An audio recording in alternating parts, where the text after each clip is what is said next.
ማነውን ነገር ማን አምኗል? የእግዚአብሔርስ ክንድ ለማን ተገልጧል? በፊቱ እንደ ቡቃያ ከደረቅም መሬት እንደ ሳር አድጓል። መልክና ውበት የለውም፣ ባየነውም ጊዜ እንወደው ዘንድ ደምግባት የለውም።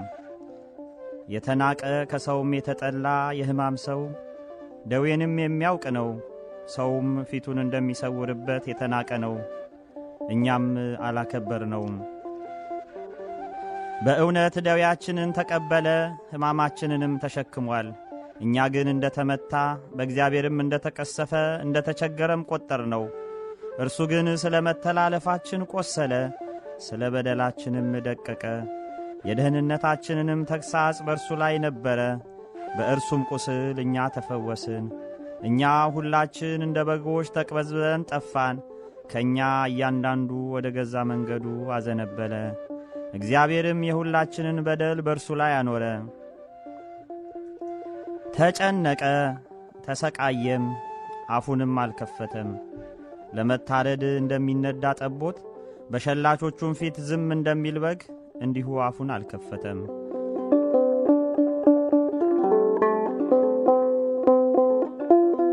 በማስጨነቅና በፍርድ ተወሰደ። ስለ ሕዝቤ ኃጢአት ተመትቶ ከሕያዋን ምድር እንደተወገደ ከትውልዱ ማን አስተዋለ?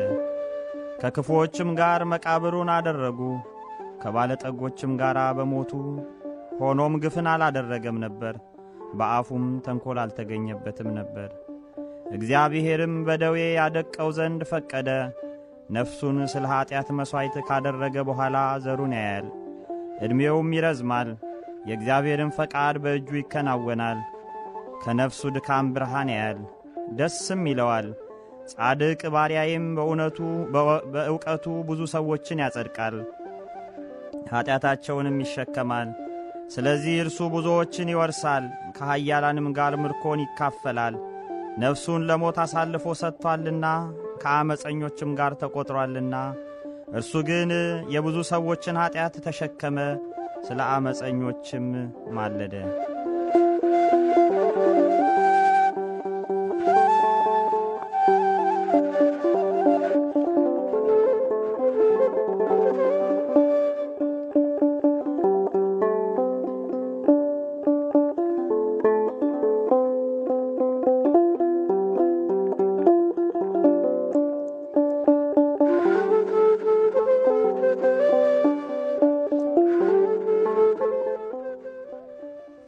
አምላካችን እግዚአብሔር መምህራችን መምህር ሰለሞንን ቃለ ሕይወትን ያሰማልን፣ በእድሜ በጤናም ይጠብቅልን። የተከበራችሁ አድማጮቻችን ከዚህ በመቀጠል በትንቢተ ኢሳይያስ ምዕራፍ 53ን ምክንያት በማድረግ መምህራችን ዶክተር መምህር ዘበነ ለማ የዕለቱን ትምህርተ ወንጌል ይሰጡናል። እግዚአብሔር አምላካችን የምንሰማውን ቃል በልቦናችን ያሳድርብን ዘንድ የእርሱ ቅዱስ ፈቃድ ይሁንልን።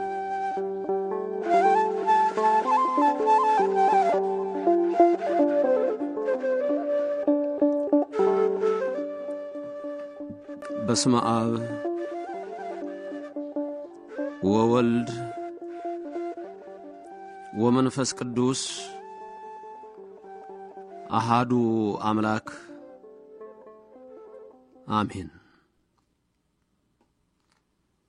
ባየነው ጊዜ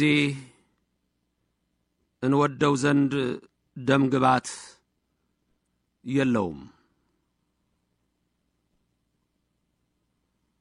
ይህንን ያለ ኢሳይያስ ነው። ጌታ ከመወለዱ 650 ዓመታት በፊት የነበረው ኢሳይያስ ጌታ ከድንግል ማርያም ተወልዶ በቀራንዮ አደባባይ ላይ እንዳለ ሆኖ ታይቶት የመከራ ሰው የሕማም ሰው ደዌን የሚያውቅ ሰው ፊቱን እንደሚሰውርበት የተናቀ ዘመዶቼ ያላከበሩት ብሎ ኢሳይያስ በትንቢቱ ይህን አይቶ ጻፈ። ባየነው ጊዜ ደምግባት የለውም። ኢሳይያስ 53 ቁጥር 2 ነብዩ ስለማን ይናገራል? ነቢዩ ስለማን ይጽፋል? አዎ ክብር የክብር ክብር ይግባውና የሁላችን አምላክ ሰማይን ከነግሱ የፈጠረ ምድርንም ከነልብሱ የዘረጋ ኃያሉ አምላክ የሰራዊት ጌታ እግዚአብሔር በቀራንዮ አደባባይ እንደተሰቀለ ሆኖ ቢታየው የሰማነውን ነገር ማን አምኗል? የእግዚአብሔር ክንድ ለማን ተገልጧል እያለ ይናገራል።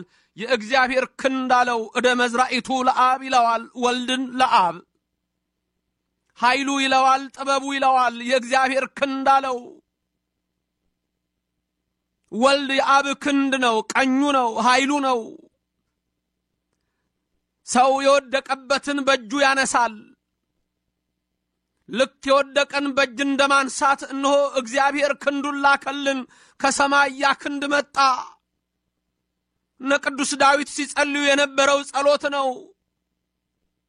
ፈኑ እዴከ እምአርያም፣ አቤቱ እጅህን ከሰማይ ላክ ብለው የወደቅነውን የሞትነውን በሞተ ሥጋ ሞተ ነፍስ በርደተ መቃብር ርደተ ሲኦል የተፈረደብንን አቤቱ ክንድህን ልከህ አንሳን፣ ከወደቅንበት አውጣን።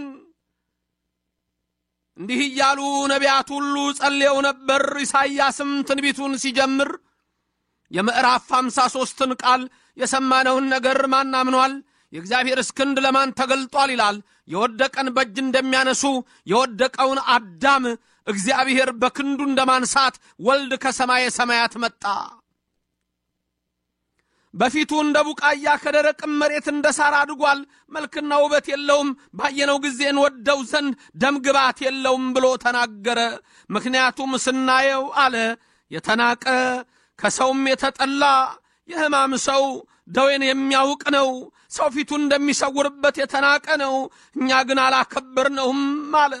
አዎ አላከበሩትም። ያ ክንድ ከሰማይ የተዘረጋ ክንድ የአብ ክንድ ወልድ እርሱ እግዚአብሔር ነው። የሰው ልጅ ግን አላከበረውም። እርሱ ሕማማችንን ቢቀበል አላከበርነውም። ደዌያችንን ቢሸከም አላከበርነውም። ይልቅስ እንደውም እንደተቀጣ በእግዚአብሔርም እንደተቀሰፈ ቆጠር ነው ይላል። ለስም አጠራሩ ክብር ይግባውና አዎ በጌታ ላይ የሆነው ይሄ ነው። እኔ ከሰማይ የወረድኩ የሕይወት እንጀራ ነኝ ቢላቸው ድንጋይ አነሱ። አነ ውእቱ ትንሣኤ ሕይወት፣ ከሞት በኋላ ሕይወት ልሰጣችሁ መጥቻለሁ ብሎ አልዓዛርን ከመቃብር አውጥቶ ሕያው አድርጎ ቢያሳያቸው አላመኑ። አልዓዛርንም ሊገሉ እሱንም ሊገሉ አሰቡ። የሕይወት እንጀራ ነኝ ያለ እነሆ በጊዜውም ቢሆን የሥጋ ምግባቸውን ያልከለከለ 2 ዓሣ 5 እንጀራ አበርክቶ አብልቶ እነሆ ያን ድንቅ ተአምራቱን ገልጦ ያኔ በሙሴ ዘመን በምድረ በዳ በቈላተ ዮሳፍጥ መናን ከሰማይ ያወረድኩ እኔ ነኝ ቢላቸው አላመኑም። ባየነው ጊዜ ደም ግባት የለውም። የሰማነውን ነገር ማን አምኗል? የእግዚአብሔር ክንድ ለማን ተገልጧል? ተገለጠ እግዚአብሔር፣ መጣ እግዚአብሔር። እግዚአብሔር እግዚ አስተርአየ ለነ አለ ዳዊት። እሱ ጌታ እግዚአብሔር ተገለጠልን አለ። ክብርና ምስጋና ለስሙ ይድረሰው።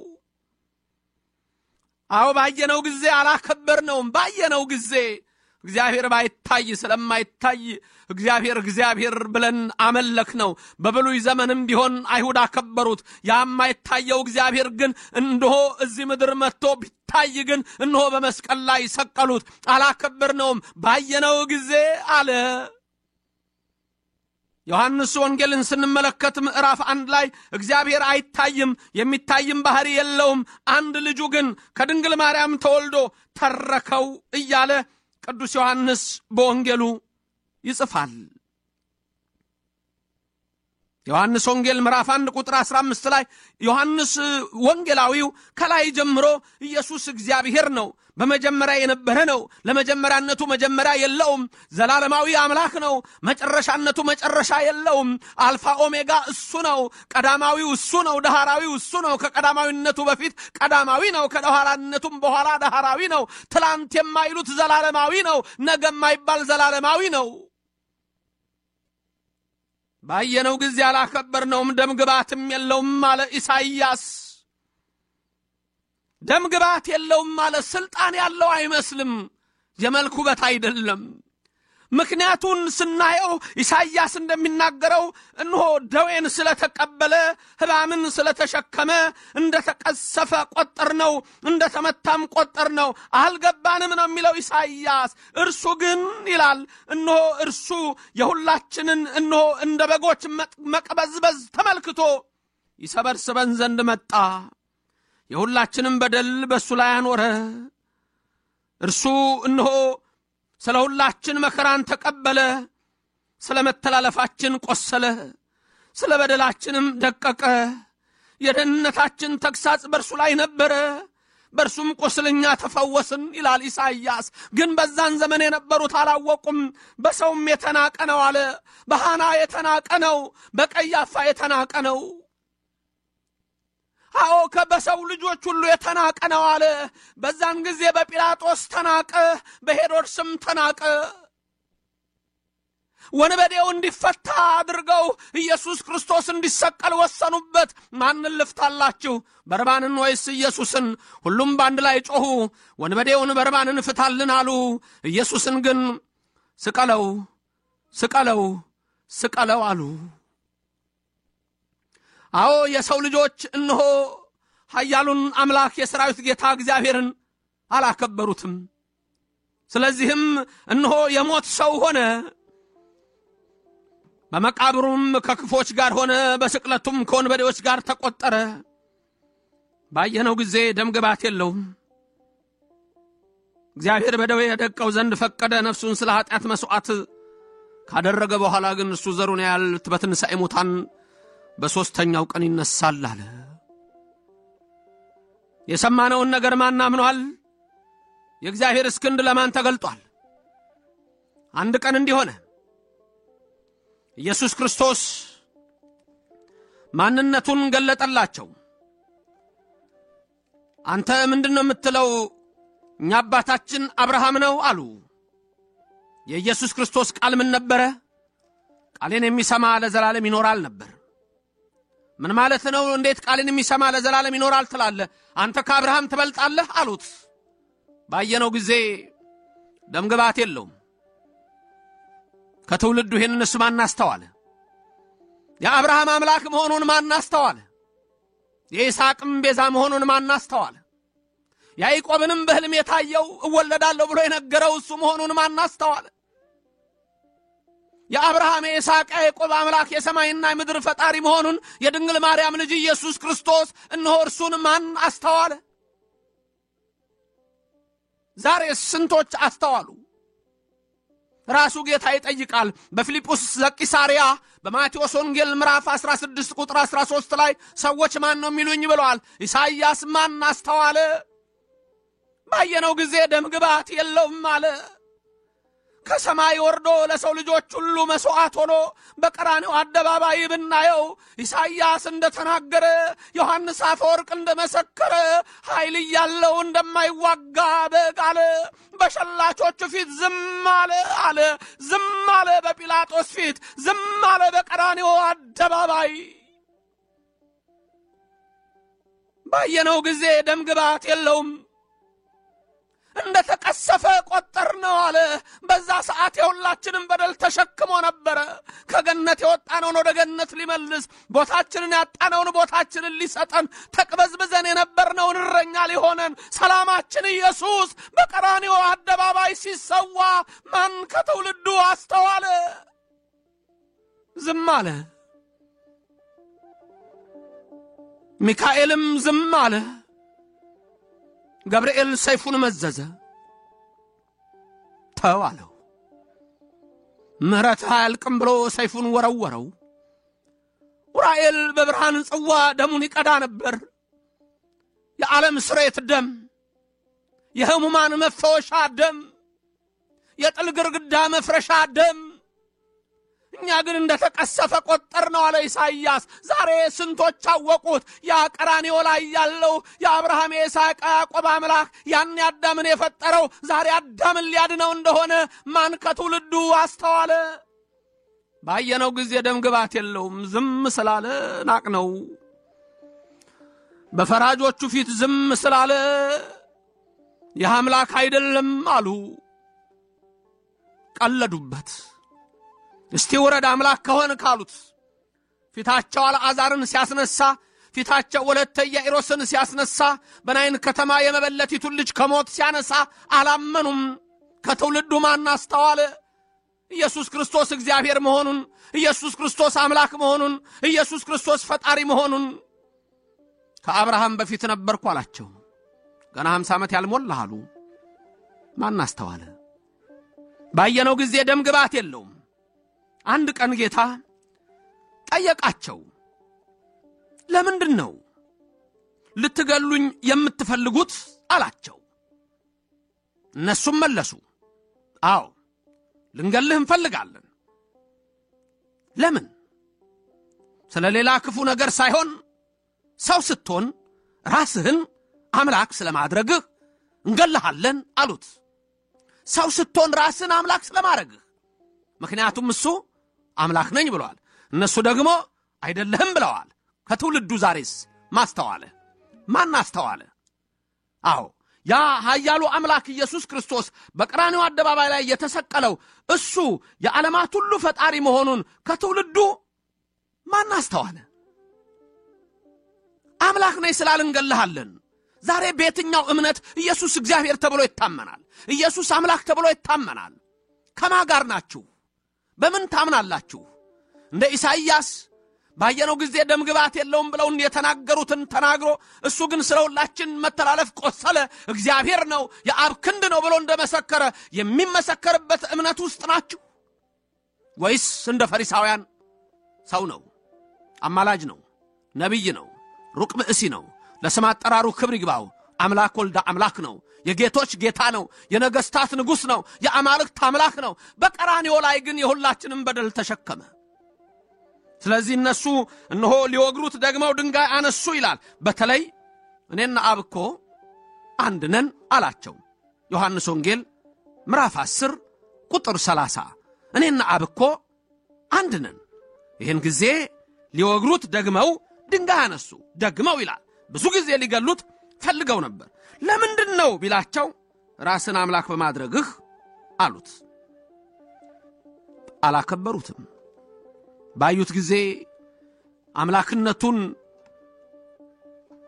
ክደዋል እንደ ሩቅ ብእሲ አይተውታል እሱ ግን ዓለምን ለማዳን ከሰማይ የወረደ ከድንግል ማርያም የተወለደ የሁላችንን በደል ተሸክሞ በቀራንዮ አደባባይ ስለሁላችን ደሙን አፍሶ የኃጢአት ስርየትን ሊሰጠን ነው በእርሱ ቁስል እኛ ተፈወስን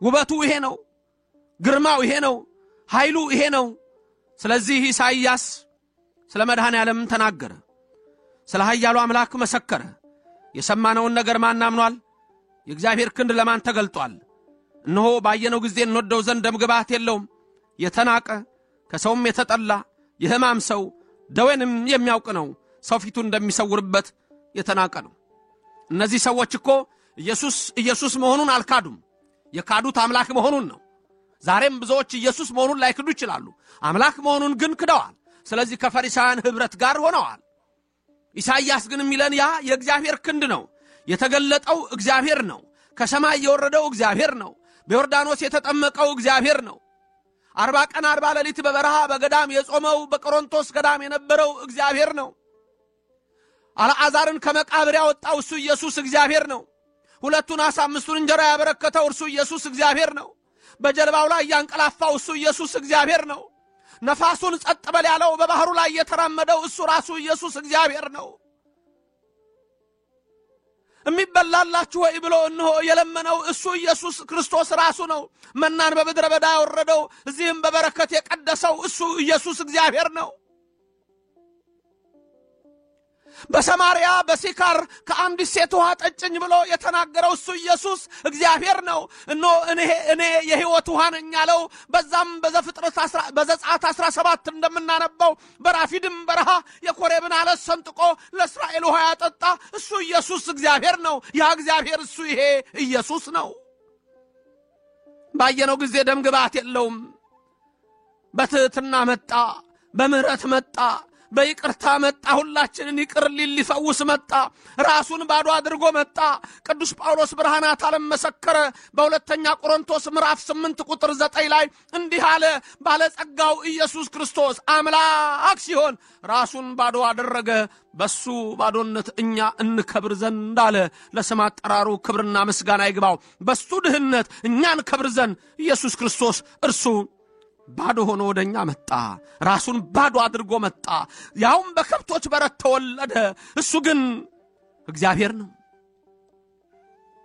ዳግም ለፍርድም የሚመጣው እሱ ነው።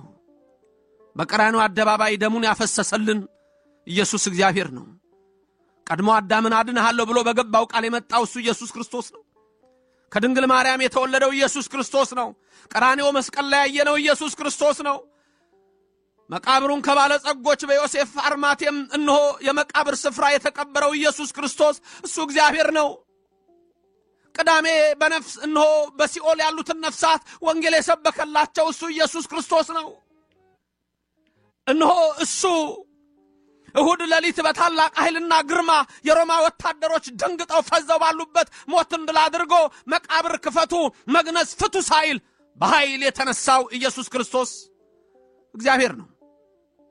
ከትውልዱ ግን ይሄን ማን አስተዋለ? አስተውሉ ሲል ነው ነብዩ። የነብዩ በረከት ይደርብን፣ ማስተዋልን ይስጠን። ኢየሱስ እግዚአብሔር ነው። ከዚህ ውጭ የሆነ ግን ለመዳን ያስቸግራል። ዘያምን በወልድ ቦ ሕይወት ዘለዓለም፣ ወልድን እግዚአብሔር ብሎ የሚያምን የዘላለም ሕይወት አለው። ያዳነን፣ የፈወሰን፣ ከመከራ ያወጣን እሱ ኢየሱስ ክርስቶስ የድንግል ልጅ እግዚአብሔር ነው።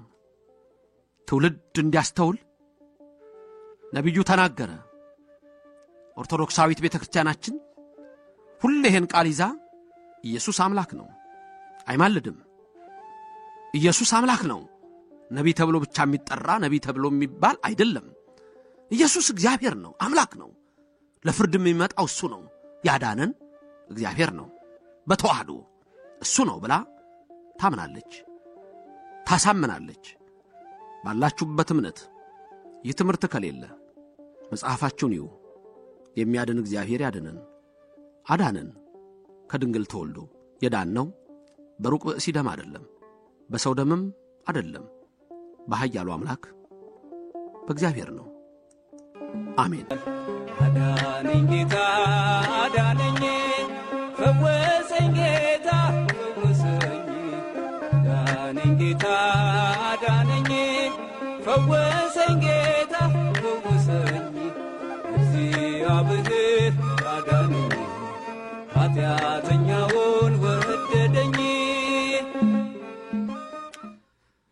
አምላካችን እግዚአብሔር የተመሰገነ ይሁን። እንግዲህ የተከበራችሁ አድማጮቻችን አሁን ሲራክ እንደገለጸላችሁ ቀጥታ ወደ ጥያቄና መልስ የምንገባበት ሰዓት ነው። እንግዲህ መጽሐፍ ቅዱሳዊ ጥያቄዎቻችሁን በያላችሁበት ትጠይቃላችሁ፣ ከዚህ መልስ እንሰጣለን። የስልክ ቁጥሩን መምህር ሶሎሞን እንደገና ብትደግምላቸው 703 534 9878 703 534 9878 ለአድማጮቻችን ክፍት ነው። መጽሐፍ ቅዱሳዊ ጥያቄዎቻችሁን ትጠይቃላችሁ። እግዚአብሔር ባላችሁበት ሁሉ በመላው ዓለም ያላችሁ አድማጮቻችን በየስቴቱም በዚህም ቨርጂኒያ፣ ሜሪላንድ፣ ዲሲ ያላችሁ ሁሉ እግዚአብሔር ይባርካችሁ፣ የልቡናችሁን ሐሳብ ሁሉ ይፈጽም። ይህ ድምጸ ተዋህዶ መንፈሳዊ የሬዲዮ ዝግጅታችን ነው። በእደ ከሳቴ ብርሃን ዘመድኃኔዓለም በደብረ ገነት መድኃኔዓለም በሰኞ ጉባኤና በተለያዩ ዓለም ባሉ አድማጮቻችን የሚደገፈው የተዋህዶ ድምጽ ነው። እግዚአብሔር በሁሉም ቦታ ላይ ጸጋና በረከቱን እንዲሰጣችሁ እንመኛለን።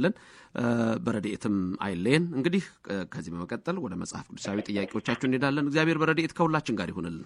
ወልደ አማኑኤል ከሜሪላንድ ይቀጥሉ። ጤና ይስጥልኝ። እንደምን አላችሁ? እግዚአብሔር ይመስገን።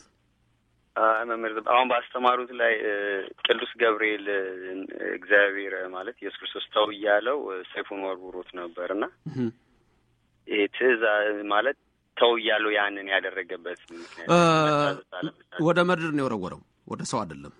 እሱ እኮ ገብርኤል ሊያጠፋቸው ነበር፣ ሰዎቹን ሊያጠፋቸው ሰይፉን ሲመዝ ኢየሱስ ክርስቶስ ተዋለው። በዚህ ምክንያት ምሕረት አያልቅም ብሎ ሰይፉን ወደ ምድር ጣለው፣ ወረወረው። ማለት ተው ሲለው ያን ያደረገበት ምክንያት ማለት የመታዘዝን ነገር እየሰማኸኝ ነው ለማኑኤል? ሰምተኛል? ገብርኤል ሰይፉን መዘዘ ሰዎቹን ሊገድል፣ ኢየሱስ ክርስቶስ ተዋለው፣ ምሕረት አያልቅም ብሎ ወደ ምድር ወረወረው ሰይፉን። ኦኬ ገብቶሃል? ገብቶኛል። አንተ ሰው ልትመታ በቦክስ እጅህን ሰነዘርክ፣ ተዋልኩህ፣ እሺ ብለህ ወደ ኪስ ከተትክ እጅህን። ገባህ? አይገባም ማለት ነው መምታት። ምሕረት በይቅርታ እንደመጣ እንደሱ ነው ለማኑኤል። ቀለል ያለ ነገር ላድርግልህ ብዬ ነው። ወለተ ሚካኤል ከቨርጂኒያ ይቀጥሉ። እሺ ጤና ይስጥልኝ። እግዚአብሔር ይመስገን። ዘመነ ወለተ ሚካኤል ነኝ። የኔ ጥያቄ ክርስቶስ ሲወለድ የመጣው ለኛ የኛን ኃጢአት ተሸክሞ ይቅርታ ለመስጠት ነው ከብሉይ ለውጡ አይደለም? እና ከክርስቶስ መሞት በፊት ከአዳም እስከ ክርስቶስ ጊዜ የሞቱት ሰዎች ምንድነው ቦታቸው? ይኮነናሉ? ተምረዋል? በሙሉ አወጣቸው እኮ። ልክ ከትንሣኤ ቀጥሎ ያለው ሰኞ የምናከብረው በዓል ማዕዶት ይባላል።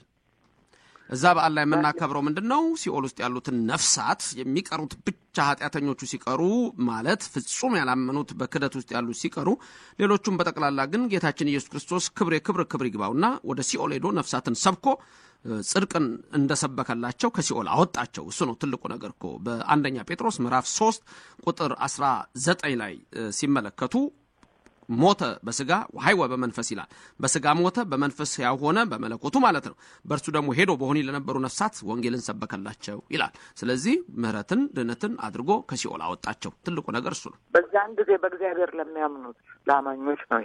በእግዚአብሔር ለሚያምኑት ልባቸው ደግ ለሆነው እንደነ ፈርዖን አይነቶቹ በባህር ለሰጠሙት አይደለም። እሱ ምሳሌው ራሱ ቀይ ባህርን መሻገር የነዛ የመዳን ነው። የነ ፈርዖን መስመጥ ግን መስመጥ ነው። ዛሬም በአዲስ ኪዳን ኢየሱስ ክርስቶስን አምላክነቱን ሳያምን ዝም ብሎ ብቻ ያለ ሰው ቢኖር በማቴዎስ 7:21 እንደተጻፈ ጌታ ሆይ የሚለኝ ሁሉ መንግስተ ሰማያት አይወርስም ነው የሚለው። ቃለ ሕይወት ያሰማል ለሁላችንም። አሜን አሜን። እመቤቴ ሰይፈ ገብርኤል ከቨርጂኒያ ይቀጥሉ። አናስተለይ መምህር እግዚአብሔር ይመስገን። ይቀጥሉ። የኔ ጥያቄ በአብና በወልድ በመንፈስ ቅዱስ ስም እያጠመቃችሁ ደቀ መዝሙሮች አድርጓቸው ብሎ ሐዋርያትን ከላከ በኋላ ግን እነ ሐዋርያው ቅዱስ ጴጥሮስ በኢየሱስ ክርስቶስ ስም ያጠምቁ ነበረና ይሄ ነገር ግር ስላለኝ ሳምንት ለሬዲዮ ይሄ ጥያቄ በሌላ መልኩ ተነስቶ ነበር። እነ ቅዱስ ጴጥሮስ በኢየሱስ ክርስቶስ ስም አጥምቀው አያውቁም። በኢየሱስ ክርስቶስ ስም ብቻ አጥምቀው አያውቁም።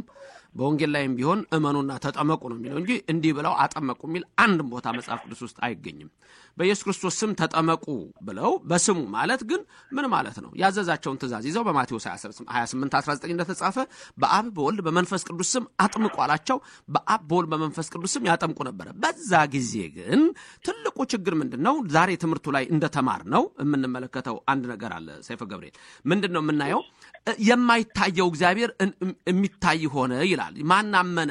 የእግዚአብሔር ክንድ ለማን ተገለጸ? ያ እግዚአብሔር መጣ እዚህ። ይሄንን ማናመነ? ስለዚህ ማመናቸው የሚታወቀው ኢየሱስ ክርስቶስ አምላክ ነው ብለው ሲያምኑ አምናለሁ ሰው ሆኖ አድኖኛል ብለው ሲያምኑ እመኑ የሚባለው ትልቁ ነገር እሱ ነው። እግዚአብሔርንም እናምናለን ብለው እኮ ነው ያሉት። ኢየሱስ ክርስቶስ መጥቶ ማዳኑን እዚህ አምላክ ሰው መሆኑን አምናለሁ ወይ ተብሎ እሱን አምኖ ሰው ይጠመቃል። ስለዚህ ሐዋርያቱ በኢየሱስ ክርስቶስ ስም አምናችሁ ተጠመቁ፣ አምናችሁ በኢየሱስ ክርስቶስ ስም እመኑ፣ ከዛም ተጠመቁ ብለው ሲናገሩ ሲያጠምቁ ግን ኢየሱስ ክርስቶስ ራሱ እንዳዘዛቸው በአብ በወልድ በመንፈስ ቅዱስ ስም ነው።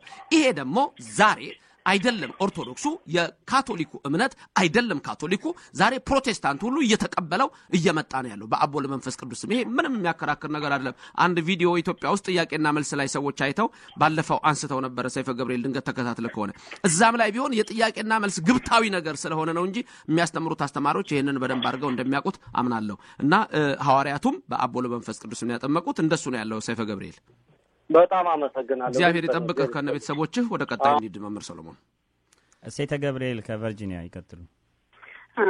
ተነስተልኝ ቃልዎት ያሰማልኝ መምህር ለሁላችን የኔ ጥያቄ ጸበልን በተመለከተ ነው እና ይሄ የኦርቶዶክስ ተዋህዶ እምነት ተከታይ የሆነ ሰው የካቶሊክ ቤተክርስቲያንን ጸበል መጠቀም ትክክል ነው ወይስ አይደለም የሚለው ላይ ማብራሪያ ቢሰጡልን። ምን ማብራሪያ ያስፈልገዋል? አይደለም ምን ማብራሪያ እዚህ ላይ ምን የሚጨመር ነገር አለ? ሴተ ገብርኤል በካቶሊክ ቤተክርስቲያን ያለ ጸበል ለካቶሊክ ቤተክርስቲያን ነው፣ በኦርቶዶክስ ያለ ኦርቶዶክስ ነው። ቦታው ድንገት ግን አሁን ለምሳሌ ኢየሩሳሌም ለምሳሌ አንድ የጸበል ስፍራ ወስደን ለምሳሌ መጻጉዕ የተጠመቀበት በዛ ያ ካቶሊኮች ሄዶ ቦታውን ቢገዙት እዛ ጋር ሄዶ ሰው ጸበል ቢያርግ ኢየሩሳሌም ሄዶ ያ ቦታ ራሱ ቅዱስ ስለሆነ ከዛ ቦታ ነው። በተረፈ ግን ራሳቸው መስርተው ራሳቸው አጽንተው ባሉበት ብዙ ጊዜ እንዲህ አይነት ነገሮች አይሆኑምና ምንድነው የሚያስሄደው? የእምነት ጥርጥር ካልሆነ እግዚአብሔር እኮ ውሃውን ጸበል ያደርገዋል እኮ በእምነት እኮ መጀመሪያ ይሄንን አምነን በእምነታችን ጸንተን እንኖር።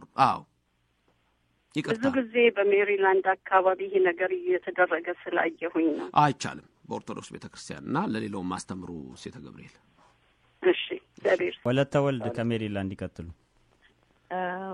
ሰላም ለእናንተ ይሁን መምህር ዘበነ። ለሁላችንም እመቤቴ። ጥያቄ ትንሽ ለየት ያለ ነው።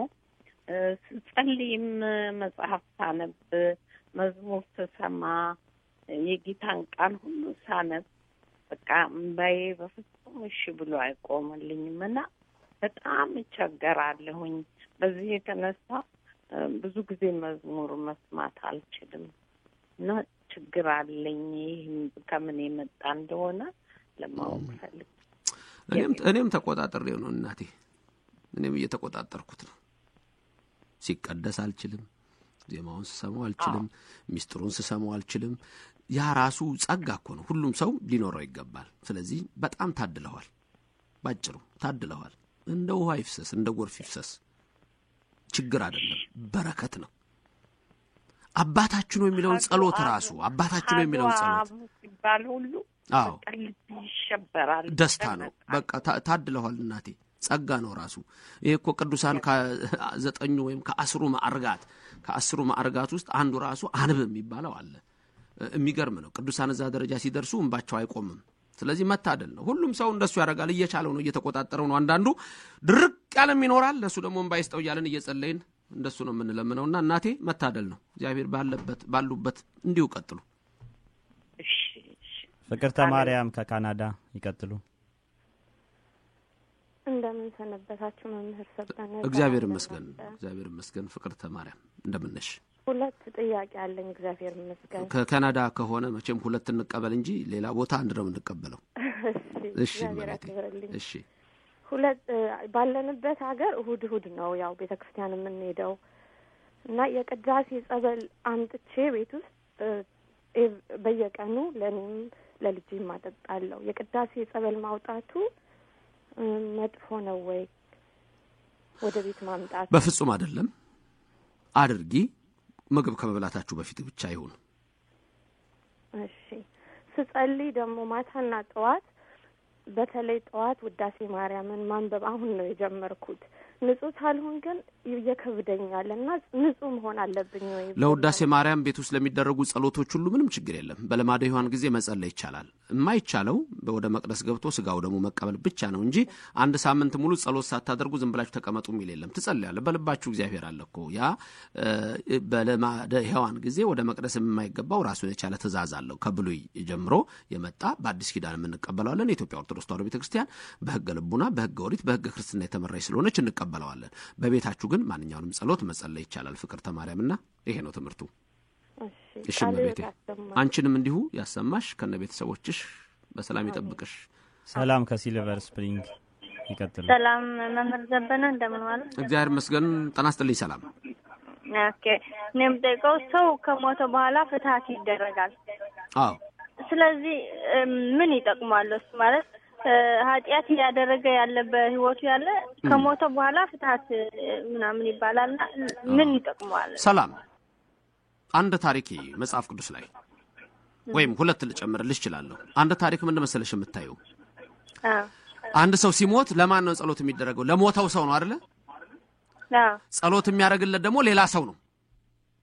ልክ እንደዚህ ማቴዎስ 9:25ን ተመልከቹ። ማቴዎስ 9:25 ላይ ምን ታያለሽ መሰለኝ ሰላም? የኢያኢሮስ ልጅ ሞተች። ሊቀብሯት ሲሉ ቆይ አንድ ጊዜ ብሎ ወደ ኢየሱስ ሄደ። ለሞተችው ልጁ ጸለየላት። ጌታም ሄዶ ሕያው አደረጋት፣ ተነሳች። ያ ነፍስ ሲኦል እንኳን ቢገባ ወደማይሆን የማይገባ ጥፋት ቦታ ወደ መከራ ወደ ተባለች ገሃነመ እሳት እንዳይገባ አንቺ ለሞተ ዘመድሽ ብትጸልይ፣ ሌላው ለሞተ ዘመዱ ቢጸልይ፣ ይልቁንም ካህናት በቤተ መቅደስ እግዚኦ እግዚኦ እግዚኦ ቢሉ፣ ኪራላይሶ ቢሉ፣ ሃሌሉያ ቢሉ፣ ቢጸልዩለት ወይም ቢጸልዩላት ልክ ኢያኢሮስን ልጅ ከሞት እንዳነሳ በዛም ደግሞ እግዚአብሔር የምትለምኑትን ሁሉ አልከለክላችሁም ያለ ጌታ እነዛንም ነፍሳት ያድናቸዋል። ለዚህ ነው የሚደረገው። እንደዚህ ነው ሰላም።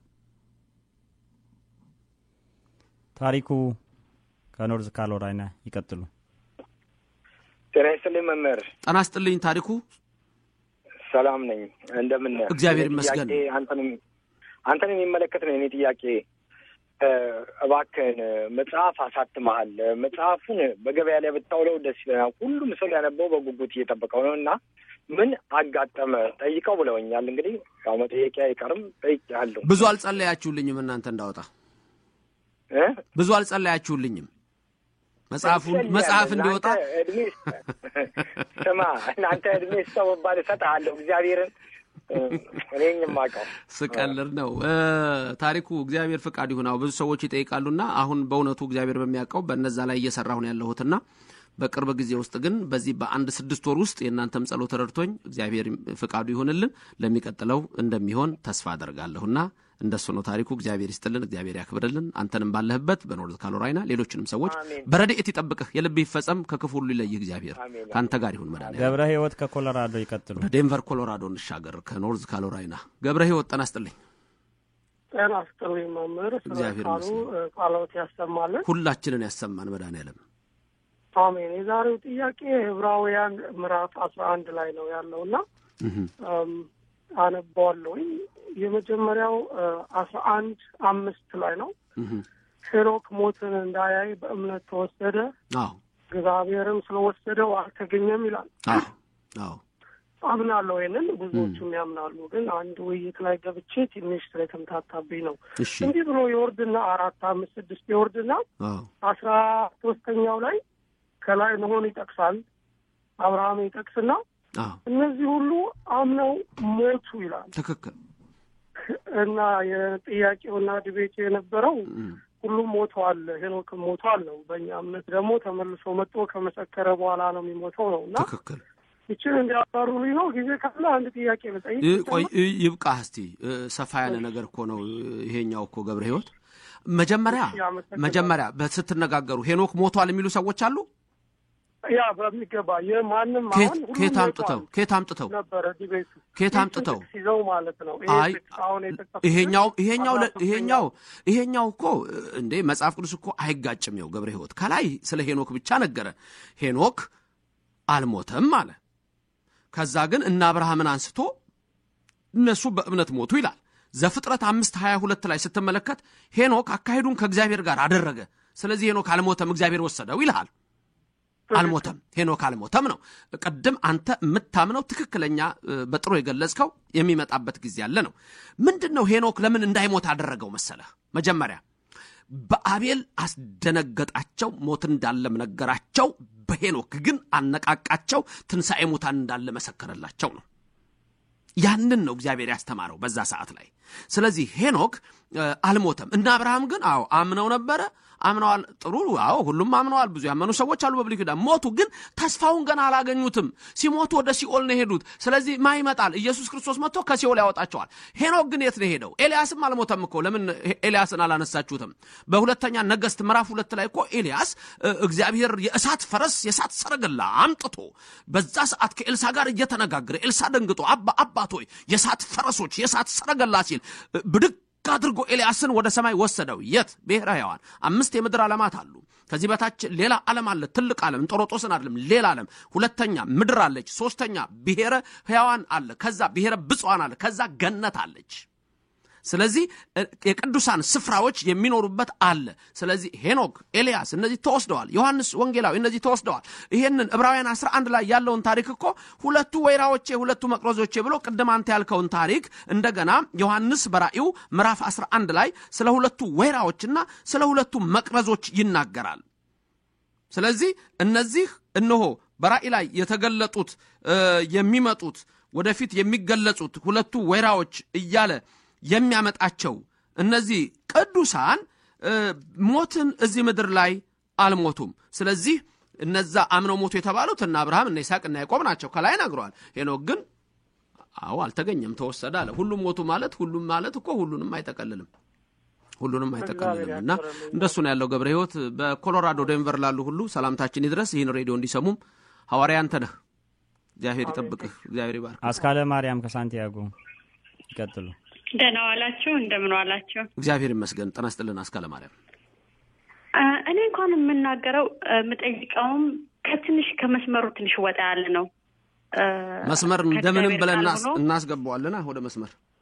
እሺ ማለት ብዙ ሰዎች በቤተ ክርስቲያን ላይ ያሉት ክርስቲያኖቹ ባልና ሚስቶቹ ሲፋቱ በምን እንደተፋቱ በመጠየቅበት ሰዓት ሴቷ ቤተ ክርስቲያን መሄድ ስለምትፈልግ ጾም መጾም ስለምትፈልግ ግንኙነት ማድረግ አስፈልግምና መጽሐፍ ቅዱሱ እግዚአብሔር ሚስቴ ብሎ እስከሰጠኝ ድረስ ለምንድነው የምትከለክለኝ?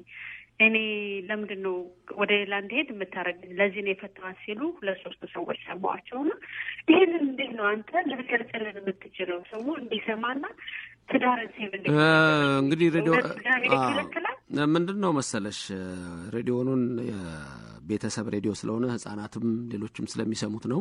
በነፍስ አባት ግን መመከር ይቻላል። ለማንኛውም ግን በእንዲህ አይነት ሁኔታ ባልና ሚስት ይፋቱ ዘንድ ፈጽሞ አይፈቀድም። የቅዱስ ጳውሎስ መልእክትን የመጀመሪያው ወደ ቆሮንቶስ ምዕራፍ 7 ላይ ያለውን እንዲያነቡ ንገሪያቸው። እዛ ላይ ተጽፏል። አንደኛ ቆሮንቶስ ምዕራፍ 7 ላይ ባልና ሚስት ለጾምና ለጸሎት ካልሆነ በስተቀር መኝታቸውንም እንዳይለዩ ያዛል። ህጉ እንደዛ ነው። ግን ራሱን ችሎ ደግሞ የቅድስና ህይወት ለመኖር መመካከር አለባቸው። ተመካክረው ተነጋግረው በዛነት መንፈስ መኖር ይችላል። ስለዚህ እዛ ላይ ያለውን ቃል እንዲያነቡት ነግራቸዋለሽ። እንደሱ ነው ያለውና ትልቁ ነገር ሰው ሊያፋታው የሚችለው ሌላ ጉዳይ ነው እንጂ ይሄ ሊሆን አይገባምና በዛ ላይ ያለውን መልእክት መመልከት ይችላሉ። በሳኔ ያጎላሉ ክርስቲያኖች ሁሉ ሰላምታችን አድርሽልን። እንደሱ ነው መቤቴ። በላይ ከዲሲ ይቀጥሉ። አመሰግናለሁ። መምህር ዘበነ ይሰማል? ይቀጥሉ ጌታዬ ይቀጥሉ። እሺ ቃሌው ተሰማል። ሁላችንን ያሰማል እግዚአብሔር። ምናልባት ለመጠየቅ ስለፈለኩኝ ነው። ምንድነው መምህር ዘበነ ሁሉ ጊዜ በጣም እኮራበታለሁ። በጣም እንደናንተ የመሳሰሉ ሊቃውንት እንዲፈሉ እኔ በጣም ደስ ይለኛል።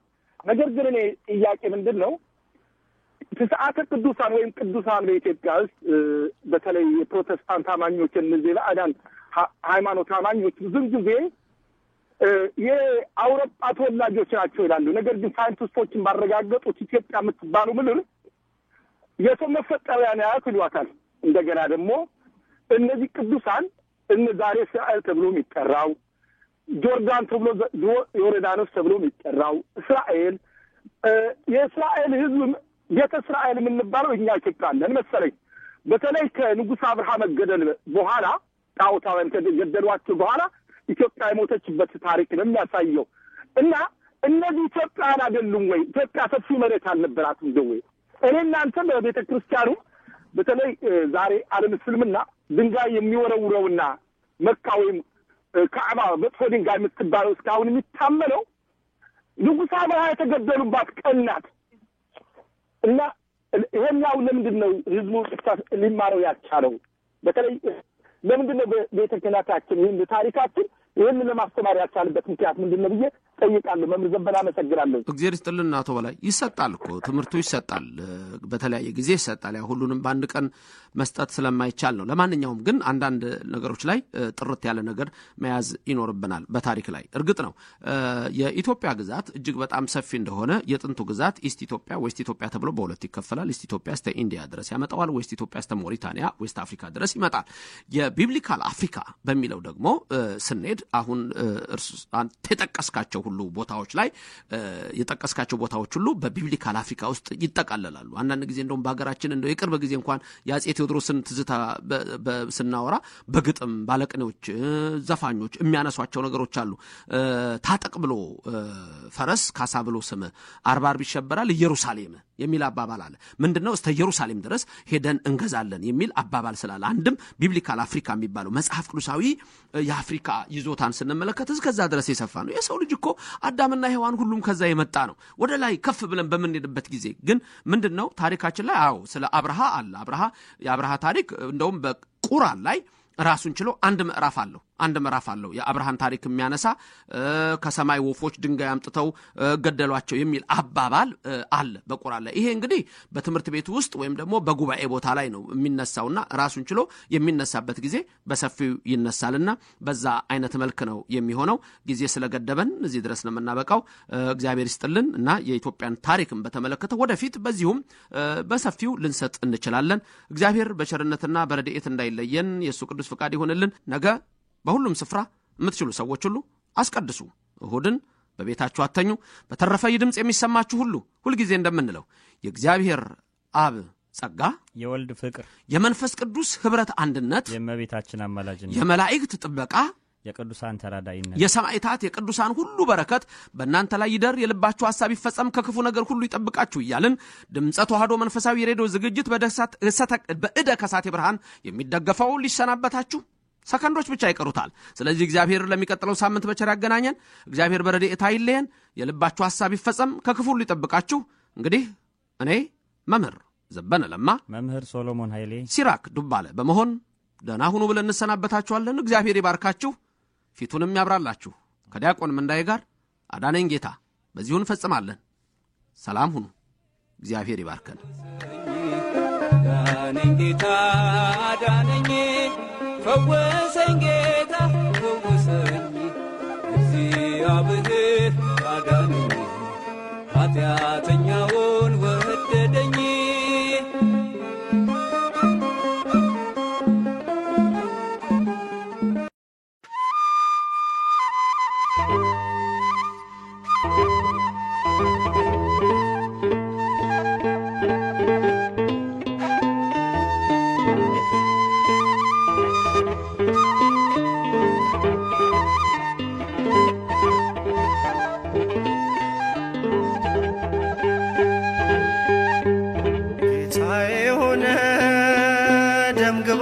አልባ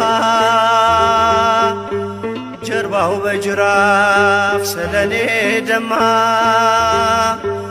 የኔን መገረፍ እርሱ ተገርፎ ክብራህ ለበሰኝ እርሱ ተገፎ ክብራህ ለበሰኝ እርሱ ተገፎ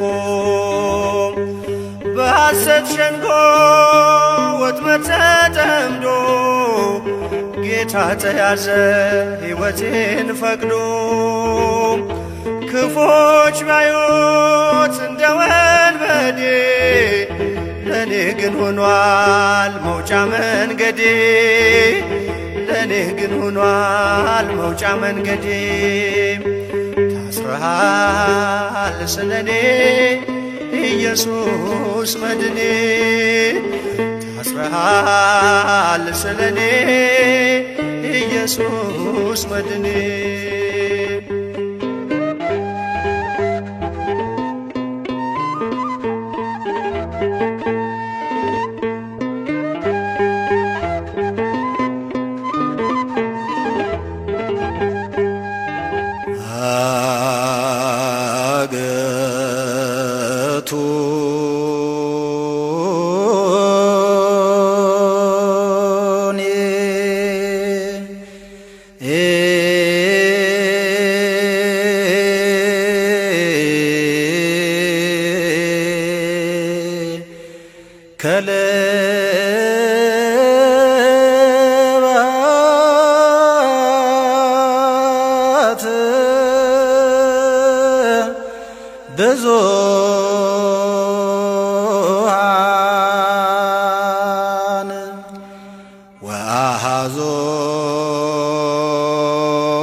እኩያን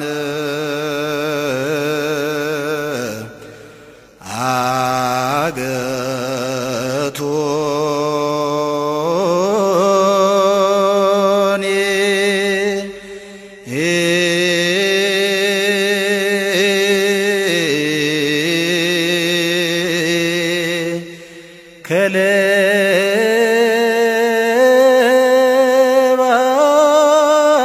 ከሌባት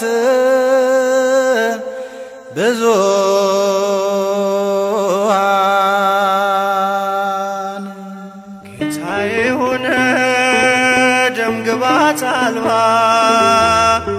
ጀርባው በጅራፍ ስለኔ ደማ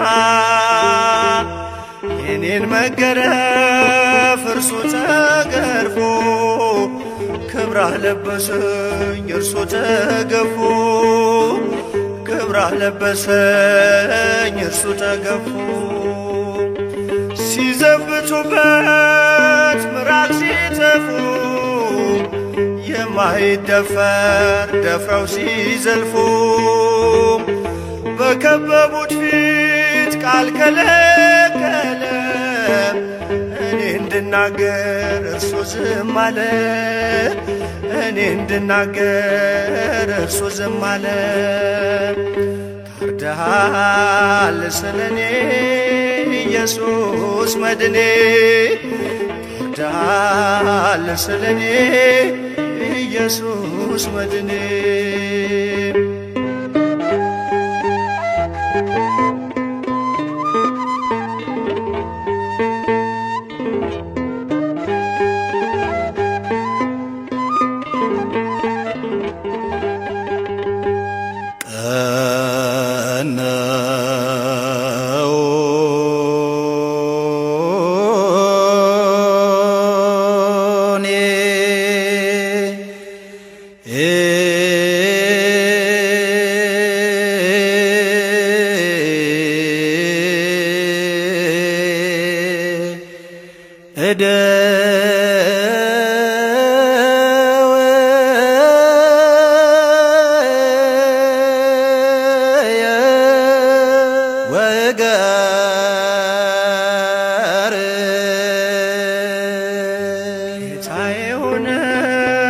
ደምግባት አልባ ጀርባው በጅራፍ ስለኔ ደማ የኔን መገረፍ እርሱ ተገርፎ ክብራህ ለበሰኝ እርሱ ተገፎ ክብራህ ለበሰኝ እርሱ ተገፎ ሕይወት መንጭቷል ተወግቶ ጎኑ ለከሳሾቹ ተርፏል ማዳኑ እጅ እግሩን ምስማር ሲቸነክረው የሞትን እሾህ ከኔ ነቀለው የሞትን እሾህ ከኔ ነቀለው ተወጋ ስለኔ ኢየሱስ መድኔ ተወጋ ስለኔ ኢየሱስ መድኔ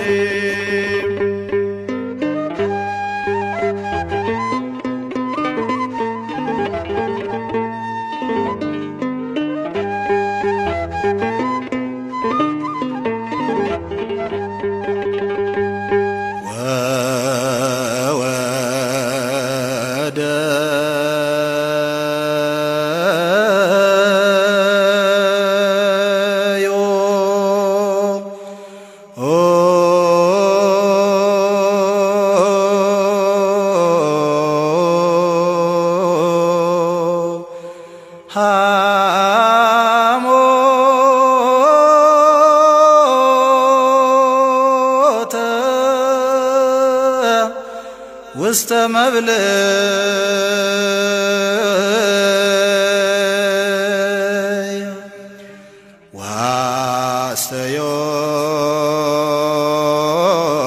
ዋስተዮኒ በሄአ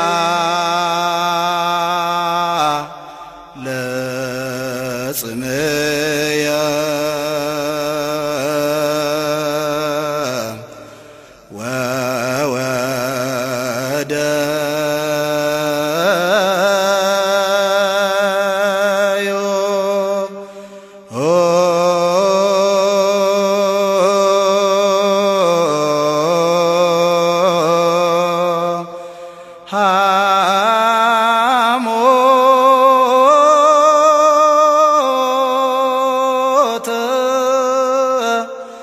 ውስተ መብል